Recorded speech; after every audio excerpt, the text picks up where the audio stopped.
Hello everyone, welcome to GATE. मैं हूं आपके एजुकेटर संकल्प तिवारी। और जैसे कि आपने थंबनेल में पढ़ा होगा कि आरआरबी जेई और एसएससी जेई दोनों एग्जाम्स को क्रैक करने की क्या स्ट्रेटेजी होनी चाहिए, उस पर हम लोग आज डिस्कस करेंगे। और ऐसे इंसान के साथ डिस्कस करेंगे जिन्होंने ये दोनों एग्जाम्स को क्रैक किया है। हम बात कर रहे हैं शुभम चौरसिया सर की, जो आज हमारे साथ इंटरव्यू में है।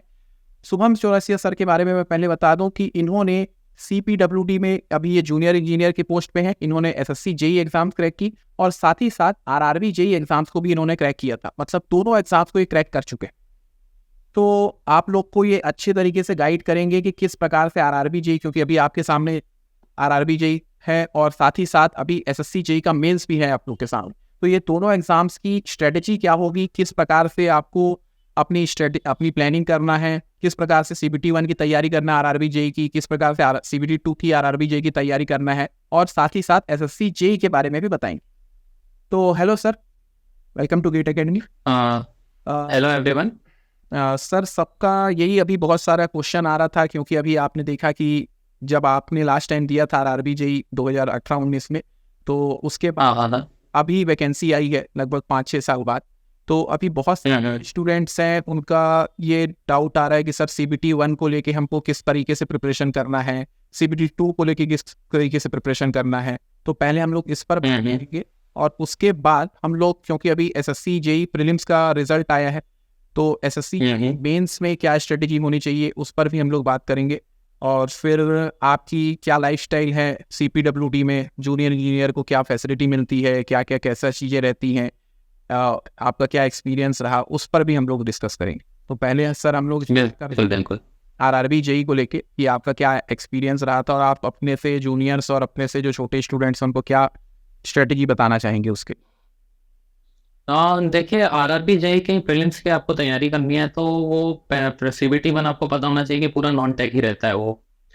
तो उसके लिए आपको नॉन टेक अपना स्ट्रॉन्ग करना पड़ेगा और उसके लिए आप NCERT की किताबें उठा सकते हैं, क्लास 7 टू क्लास 10 तक की। और उसमें आपको ज़्यादा टाइम लगेगा नहीं, एक दिन में आप एक किताब ख़त्म कर देंगे। और अगर आपका एक्टिव रीजनिंग ये वाला क्वेश्चन वीक है तो आप कोई भी लुसेंट की किताब उठा के उससे आप अपने सवाल बना सकते हैं। और एक चीज़ ध्यान रखें हमेशा कि अपनी टेबल हमेशा खाली रखें। लिमिटेड रिसोर्स अपने टेबल पे रखें, 1 या 2 किताब, उससे ज़्यादा नहीं, ताकि आप जितना पढ़ रहे हैं उतना अच्छे से कर पाएँ। तो ये प्रीलिम्स में तो यही स्ट्रैटेजी थी मेरी। जैसे मैंने तैयारी की थी, मैंने NCERT को फॉलो किया था नॉन टेक के लिए। और हिस्ट्री, पॉलिटी, ज्योग्राफी के लिए मैंने मनोहर पांडे का रेफरेंस लिया था, क्योंकि वो किताब ज़्यादा, उसका जो सिलेबस है ज़्यादा वाइड नहीं है और हमें एक तरीके से देखा जाए तो हमारा टेक्निकल बैकग्राउंड है, तो उसके लिए ज़्यादा उतना डीपली क्वेश्चन नहीं आता है जितना नॉन टेक्निकल्स के एग्जाम में आता है।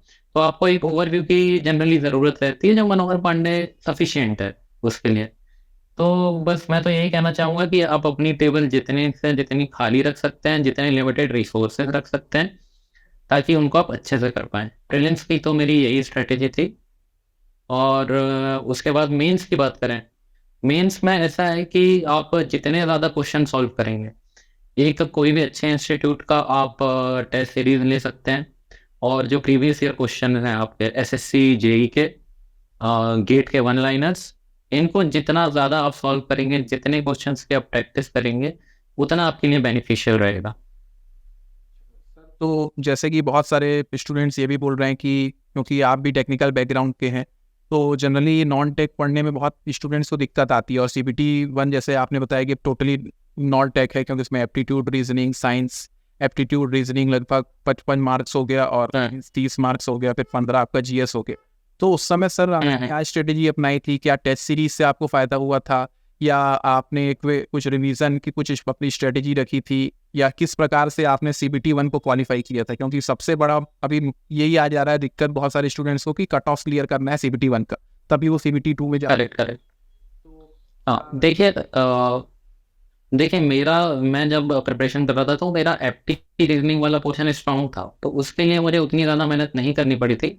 और जब मैं प्रिपरेशन कर रहा था GS जनरल साइंस की और ये हिस्ट्री, ज्योग्राफी, पॉलिटी वगैरह की, ये मेरा पोर्शन 0 था उस टाइम पे। तो मेरी ये स्ट्रेटेजी थी कि मैं उसे कभी फोर्सफुली याद करने की कोशिश नहीं करता था। क्योंकि ये सारी ये चीज़ें ऐसी हैं कि ये आपको फैक्ट बेसिस में रहती हैं चीज़ें। तो आप इनको जितना बार रिवाइज़ करोगे, जितना बार देखोगे, एक बार देखा आपको एक चीज़ याद होगी, दूसरी बार जब आप रिवाइज़ करोगे तो आपको 5 चीज़ें याद होंगी।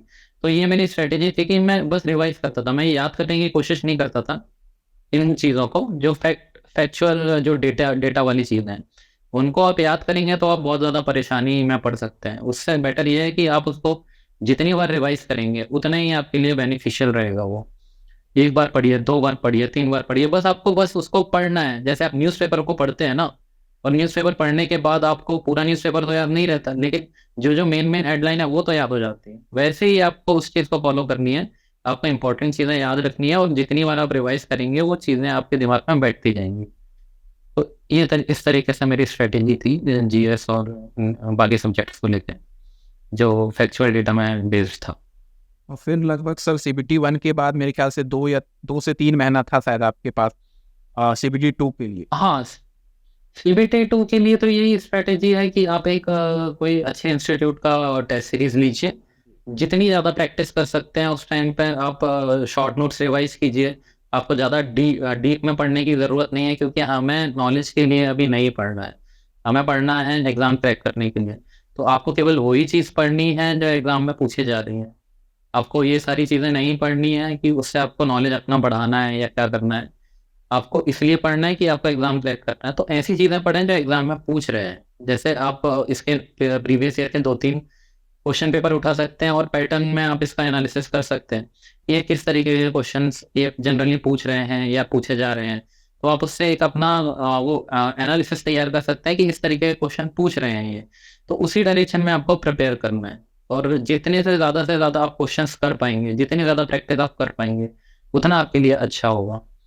प्रीवियस ईयर्स के क्वेश्चन बहुत ही ज़्यादा इम्पोर्टेंट होता है, बहुत ज़्यादा वाइटल रोल प्ले करता है वो किसी भी एग्ज़ाम को निकालने के लिए। थ्योरी वाला पोर्शन तो ऐसा है कि आप उसको जितना पढ़ेंगे आपको लगेगा कि फिर से पढ़ लेता हूँ, फिर से रिवाइज़ कर लेता हूँ। लेकिन वो उतना हेल्पफुल नहीं होगा, क्योंकि जब आप क्वेश्चन करेंगे तभी आपको पता चलेगा कि आपको कौन-सी चीज़ें बन रही हैं और कौन-सी चीज़ें नहीं बन रही हैं।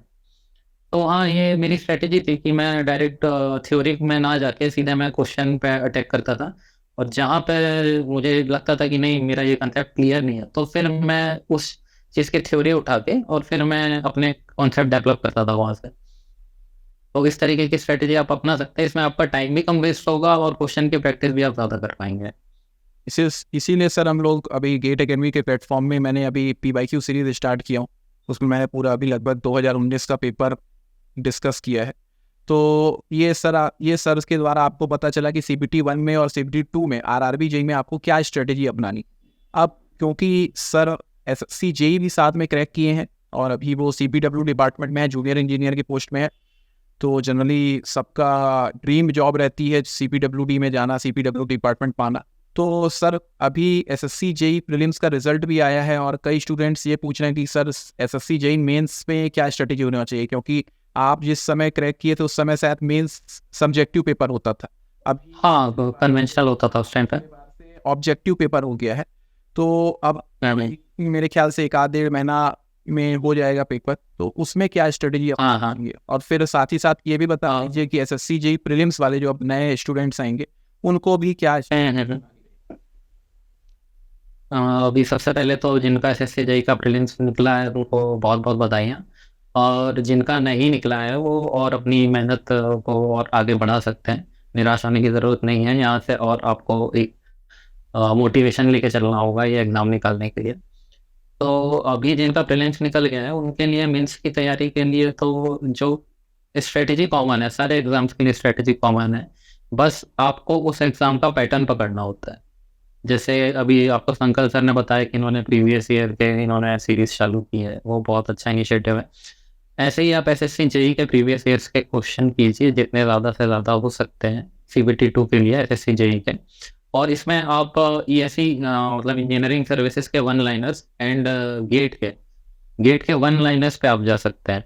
इन सारे क्वेश्चनों को जितने भी वन लाइनर है, ज़्यादा ऐसे क्वेश्चन आपको नहीं करने हैं जिसमें ज़्यादा न्यूमेरिकल टाइप का डेटा है, वो क्वेश्चन आपको नहीं करने हैं। आपको केवल वही क्वेश्चन उठाने हैं इंजीनियरिंग सर्विसेज और गेट से जो वन लाइनर है। और प्रीवियस ईयर के क्वेश्चंस आपको बहुत ज़्यादा करने हैं। और जैसे मैं पहले भी बोल चुका हूँ कि अपनी टेबल में जितना कम से कम आप बुक्स रखेंगे उतना ज़्यादा आपके लिए हेल्पफुल रहेगा कि आप लिमिटेड चीज़ें पढ़िए और अच्छे से पढ़िए।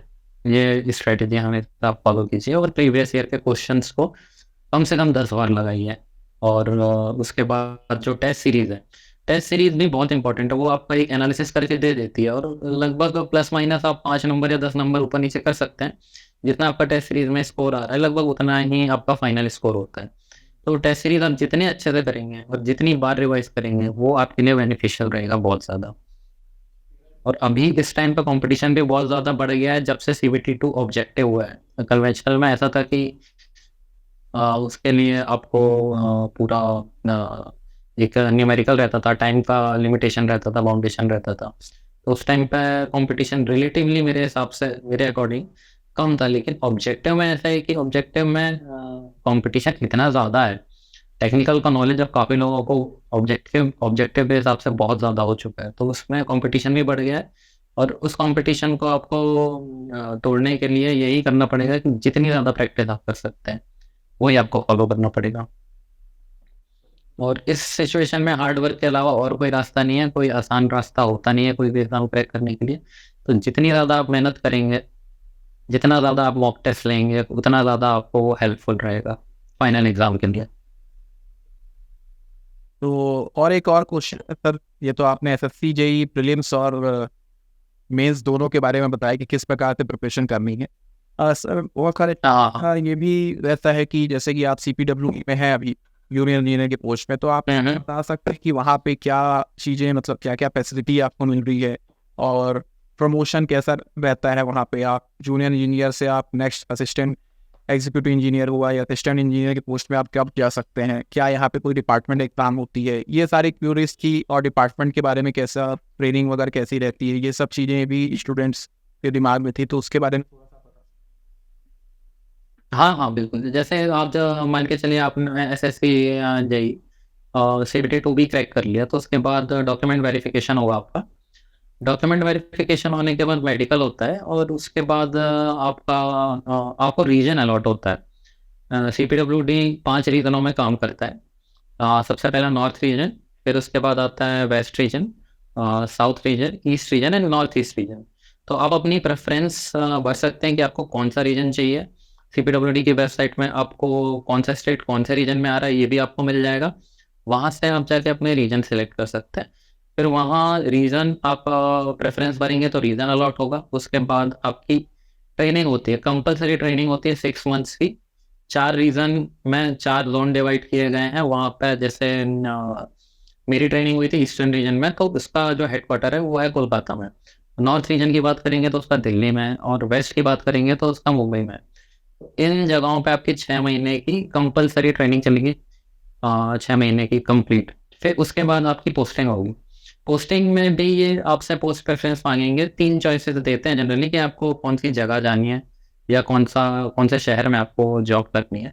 अगर उस पर्टिकुलर जगह में वैकेंसी रहती है तो वो आपको जनरली वो लोकेशन प्रोवाइड कर देते हैं। फिर उसके बाद जॉब में आने के बाद आपका जनरली काम, तो वर्क प्रोफाइल ऐसी है कि यहाँ पे आपको जैसे कोई भी क्लाइंट है तो उसका एस्टीमेट आपको प्रिपेयर करना है। फिर उसके बाद मेजरमेंट आपको बनाने हैं।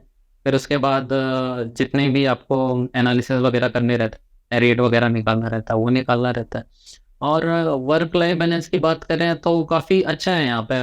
मतलब बाकी डिपार्टमेंट के हिसाब से यहाँ पे काम भी अच्छा है। यहाँ पे आपको अपनी फैमिली के लिए टाइम भी मिलेगा और यहाँ पे सैलरी भी आपके लिए अच्छी है। उसके बाद आपको यहाँ पे फैसिलिटी की बात करें तो क्वार्टर की आपको फैसिलिटी मिल जाती है। आप टाइप 3 क्वार्टर के लिए एलिजिबल रहते हैं। और मेडिकल फैसिलिटी की बात करें तो CGHS की फैसिलिटी मिल जाती है, सेंट्रल गवर्नमेंट हेल्थ स्कीम की, जो लगभग आपको जहाँ पे भी आप जाएंगे तो वहाँ पे आपका एक CGHS कार्ड बनता है। तो कुछ भी होता है तो आपको ये सब फैसिलिटी मिलती है। फिर आपको HRA मिलता है, हाउस रेंट अलाउंस। लगभग ये सिटी टू सिटी वेरी करता है कि आप टियर 1 सिटी में हैं या 2 सिटी में हैं या 3 सिटी में। तो ये उसके हिसाब से अलाउंस वेरी करता है और ट्रैवलिंग अलाउंस भी इसी के हिसाब से वेरी करता है। और प्रमोशन की बात करें तो पहले प्रमोशन में बहुत ज़्यादा टाइम लगता था। लगभग 10 से 15 साल मिनिमम लगते थे, लेकिन अब ये ड्यूरेशन कम हो गया है। अभी 6 से 7 साल में आपका प्रमोशन जेई टू एई हो जाता है, और एग्जीक्यूटिव में एई के बाद आपको लगभग मान के चलिए 10 से 12 साल मिनिमम आपको करना पड़ेगा। तो उसके बाद आप एग्जीक्यूटिव इंजीनियर की पोस्ट में जा सकते हैं सीपीडब्ल्यूडी में। मतलब ये बहुत अच्छी अपॉर्चुनिटी है कि कंपेयर हम करें अगर स्टेट जेई वगैरह के एग्जाम से, तो सीपीडब्ल्यूडी में ये एक फ़ायदा है कि प्रमोशंस जो है आजकल 6-7 साल में आप सीधे असिस्टेंट इंजीनियर की आपको पोस्ट मिल रही है।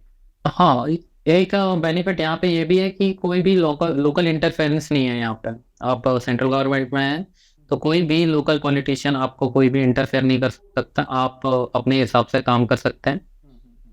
तो हाँ, ये एक बहुत बड़ा बेनिफिट है यहाँ पे, क्योंकि स्टेट गवर्नमेंट में जनरली यही होता है कि लोकल इंटरफेरेंस बहुत ज़्यादा हो जाता है पॉलिटिशियंस का। यहाँ पे ऐसा कुछ भी नहीं है। और सर सैलरी में मतलब कितना एक अमाउंट क्या रहता है, चीज़ें सारे अलाउंस वगैरह मिला के, बेसिक पे ये सब मिला के, और ट्रेनिंग के आप साथ भी कितनी सैलरी रहती है? अभी आप ज्वाइन करेंगे ट्रेनिंग पीरियड में, तो ट्रेनिंग जनरली आपका टीयर 1 शहर में होता है, मतलब दिल्ली, मुंबई, चेन्नई और कोलकाता। वहाँ पे आप ज्वाइन करेंगे तो लगभग अभी इन हैंड सैलरी आपकी 65 के आसपास बनेगी। इन हैंड 65 बनेगी। अगर ग्रॉस की बात करें तो वो लगभग 75 चली जाएगी। लेकिन जब आपकी पोस्टिंग हो जाएगी तो फिर वो वेरी करेगा कि आप कौन से शहर में, टीयर 1 में है, टीयर 2 में है, टीयर 3 में है। अगर आपकी पोस्टिंग टीयर 1 में है तो लगभग इन हैंड आपकी उतनी ही बनेगी, 65। टीयर 2 में आ जाएंगे तो थोड़ी सैलरी कम हो जाएगी, 60 के अराउंड आपकी सैलरी हो जाएगी। और टीयर 3 में आ जाएंगे तो 57 के अराउंड आपकी इन हैंड सैलरी बनेगी जिस हम ज्वाइनिंग करेंगे। और हर साल अभी डीए बढ़ता है, 6 महीने में रिवाइज होता है। वो भी आईसीपी इंडेक्स के ऊपर डिपेंड करता है कि महंगाई कितनी बढ़ रही है, तो उसके हिसाब से हर 6 महीने में यहाँ पे डियरनेस अलाउंस को जो है वो रिवाइज किया जाता है। और हर साल एक इंक्रीमेंट 3% का ऑन एन एवरेज लगता है एफडी। वो आपका ज्वाइनिंग के ऊपर डिपेंड करता है, तो हर साल वो आपका इंक्रीमेंट लगता है। तो लगभग साल में आप 10% का इंक्रीमेंट मान सकते हैं अपनी सैलरी में, डीए और जो पर ईयर इंक्रीमेंट लगता है वो मिला के। थैंक यू सर, बहुत मतलब बहुत क्लियरिटी हो गई अब जो भी, क्योंकि स्टूडेंट्स को यही सारे क्वेश्चंस रहते हैं कि कैसा सर, क्योंकि जिस चीज़ की वो प्रिपरेशन कर रहे हैं उसके बाद उनकी कैसी रहेगी, क्या चेंजेस आएगा लाइफ में। तो ये बहुत गोल्डन अपॉर्चुनिटी उनके लिए जो लोग अभी प्रीलिम्स निकाले हैं उनके लिए, साथ ही साथ जो अब एसएससी जेई 2025 की जो तैयारी कर रहे हैं प्रीलिम्स की उनके लिए भी। तो आप देख सकते हैं कि क्या क्या फैसिलिटी मिलती है और कितनी बढ़िया जॉब है, कितनी ज़्यादा आपको सिक्योरिटी मिलती है और क्या क्या फैसिलिटी मिलती है। तो ये थे हमारे साथ शुभम सर, जिन्होंने आप लोग को डिटेल में बताया कि आरआरबी जेई की क्या स्ट्रेटजी होनी चाहिए, एसएससी जेई की क्या स्ट्रेटजी होनी चाहिए, किस तरीके से आपको प्रिपरेशन करना है, और साथ ही साथ सीपीडब्ल्यूडी में किस प्रकार से काम होता है, क्या फैसिलिटी रहती है, क्या प्रमोशन लेवल रहता है, ये सारी चीज़ें क्लियर। और भी कुछ आपको डाउट्स हैं तो आप नीचे कमेंट सेक्शन में बता सकते हैं, हम लोग उस प्रकार की वीडियोस आपके लिए लाते रहेंगे। और साथ ही साथ मैं बता दूं कि आरआरबी जेई 2024 के लिए सीबीटी 1 और सीबीटी 2 दोनों का कोर्स गेट एकेडमी ने लॉन्च किया है, जो कि पूरा रिकॉर्डेड कोर्स है, जिसमें आप सीबीटी 1 के साथ साथ सीबीटी 2 की भी प्रिपरेशन कर सकते हैं। अकॉर्डिंग टू सिलेबस सिस्टमेटिक तरीके से उसको जमाया गया है। ये सारी चीज़ें हमारे चैनल पे चल रही हैं। तो थैंक यू सर अपना कीमती समय हमको देने के लिए। Okay, thank you so much. हाँ, all the best for your exams.